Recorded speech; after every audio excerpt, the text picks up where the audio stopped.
sharp, cutting, impossible to ignore. A single core sliced through the morning like a warning. Mira froze. Another core followed, louder, closer, more urgent. She stepped to her front door, her breath held without meaning to. The moment she opened it, cold air swept in, and so did a massive raven, descending onto the porch rail with a heavy beat of wings.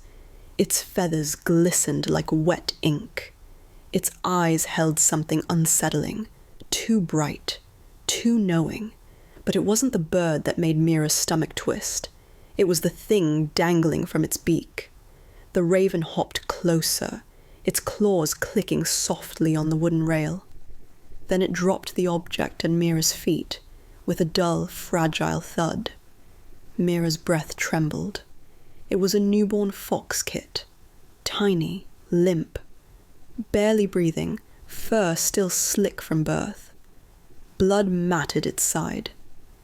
Its whimper was so faint she almost mistook it for wind.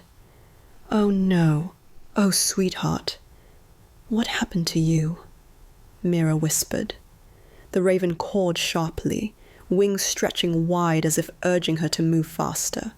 Mira knelt, scooping the tiny fox carefully into her palms. Its skin was cold, too cold. Its breaths were ragged and slow, almost skips instead of breaths. Panic coiled in her chest. She turned toward the road. "Help! Someone, please!" she shouted. A jogger passing by slowed just enough to glance at her and groan. "Seriously? Isn't that like a wild animal?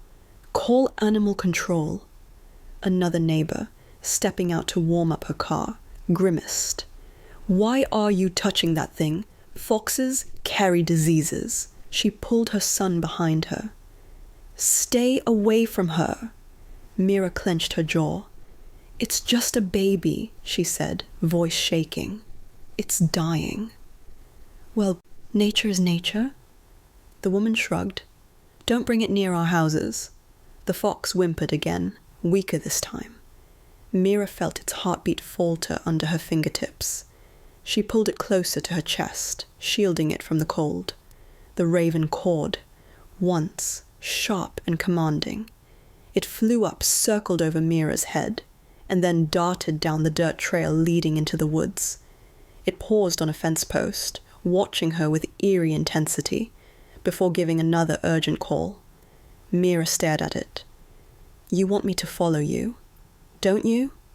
The bird's head lowered, wings twitching with impatience. Mira looked down at the fading fox kit. Her heart clenched. She had no vet open this early, no wildlife rehab near enough, and this newborn wouldn't survive 10 more minutes without heat. She whispered, "Okay, show me." She wrapped the fox inside her scarf, tucked it close to her body for warmth, grabbed her keys, and stepped off the porch. The raven took flight instantly. Mira followed on foot, her steps crunching through the frost-coated ground. The trail narrowed as she entered a redwood hollow forest. Pine needles blanketed the path, soft but slippery. The air carried the damp smell of moss and cold earth. Mira's breath came out in white clouds. Ahead, the raven perched on a branch, watching her every move. It cawed once, then flew deeper.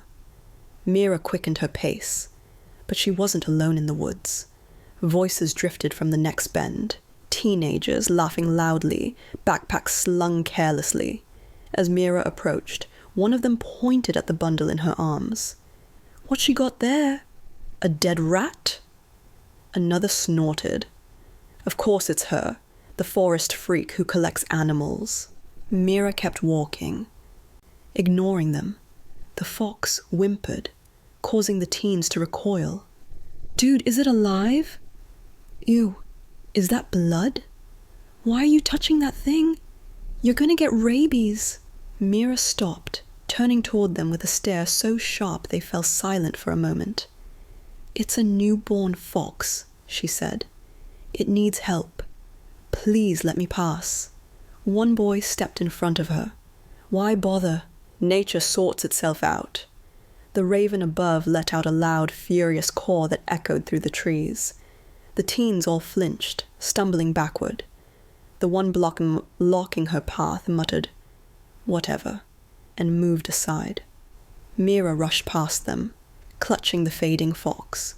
The raven hopped from branch to branch, leading her deeper into the woods, until the voices behind her faded entirely. Her chest tightened as she felt the fox grow heavier, its tiny body going limp. No, she whispered urgently. "Stay with me. I'm right here, please." She broke into a run, but the forest grew darker. As she followed the raven into a part she didn't recognize, old roots twisted across the ground. Branches creaked above her like warning whispers. Her lungs burned, but she didn't stop. Then the raven swooped low, landing on the roof of an old structure hidden behind thorny overgrowth. Mira froze. It wasn't a shed. It wasn't a cabin. It was something older, an abandoned ranger station, half swallowed by vines and time. The raven cawed softly, almost reassuringly. Mira's heart pounded. "Why bring me here?" she whispered. The fox whimpered again, barely a sound. Mira ran toward the door, pushing it open with her shoulder. Dust swirled in the dim light. Broken equipment lay scattered across the floor. Then a rusted emblem on the wall read, "Redwood Wildlife Recovery Unit. Closed 1996." Her pulse surged. Inside, behind an overturned desk, something caught her eye. A metal lockbox, old but intact. The raven tapped it with its beak. Mira knelt, breath shaking. "What are you trying to show me?" she whispered. The fox gave a tiny choking squeak. Mira's fingers shook as she lifted the box. Dust. Rust. Wait. Her instinct screamed that this was no coincidence. The raven hopped closer, staring at her with an unsettling focus. Mira swallowed hard. "Okay," she whispered. "Whatever this is, I'm listening." And that was the moment, the exact second, she realized the raven wasn't just guiding her. It was leading her into something far bigger than a simple rescue. The night deepened as Elena stepped into the forest, her breath trembling in the cold air. The raven's soft wing beats circled above her, guiding her deeper into the woods like a silent guardian. Then she heard it. A thin, painful whimper. She froze. Her flashlight swept across the undergrowth until it landed on a shape. A small black-furred fox collapsed beneath twisted roots, its paw lodged under a fallen branch. Its chest rose in shallow, terrified jerks. Elena gasped, whispering, "Oh, sweetheart, how long have you been here?" The raven landed beside the fox, bowing its head as if pleading. Elena knelt, slowly, carefully, letting the fox see her open palms.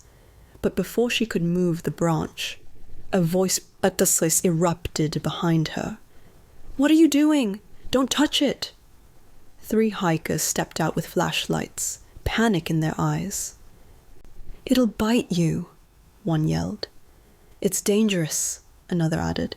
"Just leave it, someone else will handle it." Someone else. That phrase always pierced her. Elena didn't raise her voice. She didn't need to. "She's a juvenile," Elena said softly. "She's been trapped for hours. If we leave her now, she won't last the night." The hikers exchanged doubtful looks. "You act like you're some wildlife expert." Elena inhaled.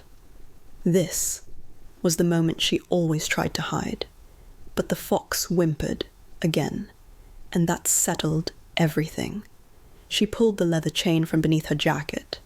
A small metal emblem caught the moonlight. Northwest Wildlife Emergency Unit, Field Specialist Call Sign, Featherlight. The hikers fell silent. You're that rescuer?" one whispered. "The one they mentioned in the news?" "The woman who saved the eagle from the canyon." Elena didn't answer. She was already focused. "Step back. I need space." They obeyed instantly. She braced herself and lifted the fallen branch with all her strength. It groaned, snapped, rolled aside. The fox shrieked in pain. Elena reached out quickly, calming her with a slow, steady touch. "You're okay. You're okay. I've got you," she whispered. The raven perched on her shoulder, watching every movement with fierce protectiveness. Elena examined the fox's leg. Badly swollen, possibly fractured, definitely infected. "We need to get her to a wildlife station," she murmured. One of the hikers stepped forward. "Tell us how to help. We're sorry. We judged too fast." Eleanor nodded, handing him her spare wrap. "Hold it steady. Don't rush." "She's terrified."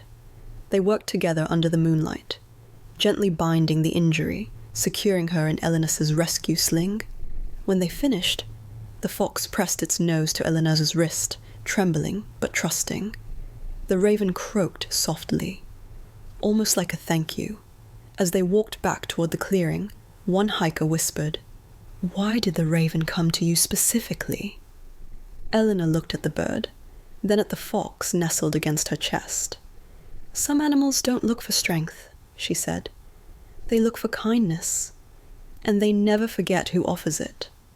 The raven took flight, circling once above her, then disappearing into the vast star-soaked sky. Hours later, at the wildlife clinic, the young fox slept peacefully after treatment, stable, safe, healing. The vet approached Elena. "You saved her life. Without you, she never would have been found." Eleanor smiled faintly. "I didn't find her," she said. "A raven did." Outside, dawn slowly climbed the horizon. Eleanor stood there, staring into the golden light, feeling something unusual blooming in her chest, a sense that this night was only the beginning of something far larger, a life-changing story, her story, their story, and it all began with a raven dropping something at her door.